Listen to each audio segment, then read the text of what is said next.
बहू, घर में जितने भी बर्तन हैं वह अभी ही एक तरफ करके रख लो। सुबह 5 बजे पानी का टैंकर आएगा। ठीक है माँ जी। अपनी सास के कहने पर निशा सारा काम खत्म करके बाल्टी, मटके, ड्रम, कैन, डब्बा, टब सब निकालकर घर के बाहर रख देती है। और सुबह 5 बजे पानी की गाड़ी आने से पहले आशा, निशा और काजल तीनों उठ जाती है और सारे बर्तन लेकर गांव के चौक पर जाती है, जहां गांव की और भी कुछ औरतें हाथों में मटका, ड्रम लिए टैंकर का इंतजार कर रही होती हैं। काजल, आज तो और दिन से भी ज्यादा भीड़ है। पिछले 1 हफ्ते से पानी का टैंकर जो नहीं आया। हाँ भाभी, अगले हफ्ते छोटे भैया की भी शादी है और अगर इसी तरह पानी का टैंकर लेट आता रहा तो हमारे लिए तो बड़ी मुसीबत हो जाएगी। नंद भाभी आपस में बात कर ही रही होती है कि तभी पानी का टैंकर आता है और सारी औरतें एक दूसरे से लड़ने लगती हैं। अरे अगले हफ्ते मेरे घर में शादी है, मुझे पानी भरने दो। मेरी बहू को बच्चा हुआ है। पिछले 2 हफ्तों से मैंने पानी नहीं भरा, कुआं से पानी लाकर पी रही हूँ। अरे बहन, तुमने तो 4 बाल्टी भर ली, अब एक ड्रम हमें भी भर लेने दो। इस तरह पानी के पीछे सब आपस में लड़ने लगती है, जिस वजह से किसी का सही से पानी नहीं भर पाता और पानी का टैंकर चला जाता है। सभी औरतें अपने अपने घर आती हैं, जहां आशा सिर्फ 3 भरा हुआ मटका देख परेशान हो जाती है। इस बार तो सिर्फ पानी का चीनी मटका भर पाया है और यह 3 मटके तो किचन में 3 घंटे नहीं चलेंगे। हमारे गांव में तो आसपास कोई नदी भी नहीं है, इतनी दूर कुएं से पानी भर के लाना पड़ेगा फिर से। बढ़ती गर्मी और बढ़ता सूखापन देख आशा और उसका परिवार काफी दुखी होता है। जैसे तैसे दिन गुजरते हैं और आशा की छोटी बहू रितिका आती है। माँ जी, अब घर में एक और बहू आ गई है। रितिका, तुम घर में ही रहना, हम तीनों पानी भरने जाएंगे। जैसे तुम्हें आवाज दे तुम बाहर आकर भरा हुआ बाल्टी घर लेकर आ जाना और किचन में रख देना। बाकी के काम के लिए तो हम इधर उधर से पानी भर लेते हैं, पर किचन के लिए तो साफ पानी की जरूरत पड़ती है। घर आई नई बहू को निशा सब सिखा देती है, पर इस बार पानी का टैंकर ही नहीं आता और अगली सुबह सारी औरतें आपस में बात करती हैं। अरे बहन, मुझे तो समझ नहीं आता, यह मुखिया लोग आखिर हमसे चाहते क्या है। इस मुखिया के बच्चे ने फिर से हमारे गांव का टैंकर कटवा दिया। अब जब तक दोबारा से गांव में पानी का टैंकर नहीं आ जाता, हम सबको कुएं से ही पानी भरना पड़ेगा। जेठानी जी, यह तो बड़ी मुसीबत हो गई, अब हम क्या करेंगे? करना क्या है रितिका, अब जाना पड़ेगा 2 किलोमीटर दूर कुएं से पानी भरने। भयंकर गर्मी की वजह से पानी की समस्या भी बढ़ रही थी। समय ऐसे ही गुजरता है और एक दिन दोनों देवरानी, जेठानी और नंद कुएं से पानी भरकर आ रही होती है। भाभी, किचन की सूखी लड़कियां भी खत्म हो गई है। मैं सोच रही थी कि हम इतनी दूर आए हैं तो जाते हुए कुछ जंगल से सूखी लकड़ियां भी ले ही लेते हैं। एक दिन माँ को भी थोड़ा आराम मिल जाएगा। सही कह रही है काजल, वैसे भी बार बार मेरा इस भयंकर गर्मी में घर से बाहर निकलने का दिल नहीं करता। अब जब बाहर आए हैं तो आज यहीं के जंगल से लड़कियां भी इकट्ठा कर लेते हैं। इतनी धूप लग रही है और इस धूप में हम लकड़ियां ढोकर कर ले जाएं? अरे घर के पास ही तो लकड़ियां मिल जाती हैं। चलो, अब अगर तुम दोनों इतना जिद कर रही हो तो वैसे भी यहाँ से घर ज्यादा दूर नहीं। अब काजल और रितिका के कहने पर निशा मान जाती है और उन दोनों के साथ जंगल के काफी अंदर चली जाती है, जहाँ से उन्हें पानी की आवाज सुनाई देती है। दीदी, ये पानी की आवाज मुझे ही सुनाई दे रही है या आप लोगों को भी आ रही है? भाभी, लगता है आपके कान बज रहे हैं। इस घने से जंगल में जिधर चारों तरफ खाली पेड़ है, भला यहाँ पानी की आवाज कैसे आ सकती है? और अगर यहाँ तालाब होता तो क्या हम लोग इतनी दूर कुएं पर जाते? अपनी नंद की बात सुनकर रितिका चुप हो जाती है और वह तीनों पानी का मटका जमीन पर रख लकड़ियां इकट्ठा करने लगती है। तभी निशा की नजर थोड़ी ही दूर पर एक बड़े से पेड़ के पीछे तालाब पर जाती है। ये मैं क्या देख रही हूँ रितिका?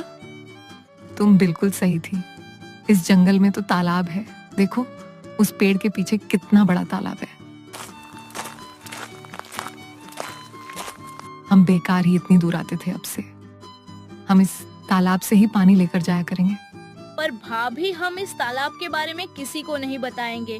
अगर गांव वालों को पता चल गया ना तो यह इसका गलत इस्तेमाल करेंगे और फिर जैसे हमारे गांव का तालाब पूरी तरह से सूख गया वैसे ही यह तालाब भी सूख जाएगा।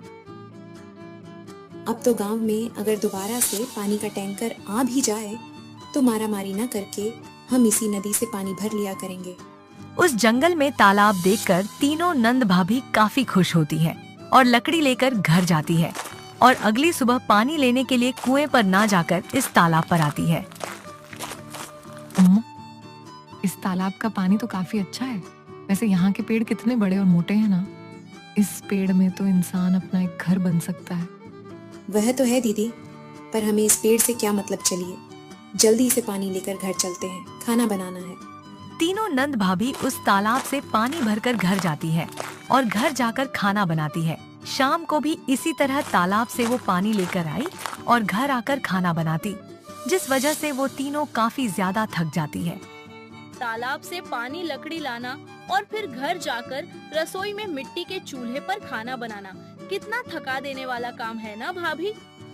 अरे आज खाना मिलेगा भी या नहीं? रात के 8 बजते नहीं कि घर के मर्दों को इतनी तेज भूख लगती है कि इनसे 10 मिनट का भी सब्र नहीं होता। ये हमारी हालत थोड़ी ना समझेंगे, उनकी नजरों में तो हम काम ही नहीं करते। तीनों नंद भाभी जल्दी से रसोई का सारा काम खत्म करके घर वाले को खाना देती है। समय ऐसे ही गुजरता है और एक दिन काजल की तबीयत खराब हो जाती है। भाभी वह जंगल तो पास है पर बहुत अंदर है। सेम टाइम इस धूप में जंगल जाना, पानी लेकर आना और फिर खाना बनाना मेरी बस की नहीं है। जेठानी जी, मेरे पास एक आइडिया है। वह जंगल बहुत बड़ा है और वहाँ के पेड़ भी क्यों ना। हम इस गर्मी में तालाब किनारे पेड़ किचन बना ले। बस हमें खाना वहाँ से यहाँ लेकर आना होगा, बाकी सारा काम वहीं होगा। फिर हमारी तबीयत भी खराब नहीं होगी क्योंकि हम भारी सामान नहीं ढोएंगे, इसलिए हमें थकान भी नहीं होगी। रितिका का आइडिया निशा और काजल को काफी अच्छा लगता है, जिसके बाद रितिका और निशा रात को उस जंगल में जाती है और कुछ पेड़ों की कटाई करती है और एक पेड़ में बड़ा सा दरवाजा बनती है और उनकी अच्छे से कटाई करके अंदर से अपना एक छोटा सा रसोई बनती है, जिसमें वह मिट्टी का चूल्हा और लकड़ी के कुछ स्लैब रखती है। साथ ही वह लकड़ी के ही कुछ बर्तन भी बनाती है। दीदी, इस गर्मी में तालाब के किनारे हमारा पेड़ किचन तैयार है।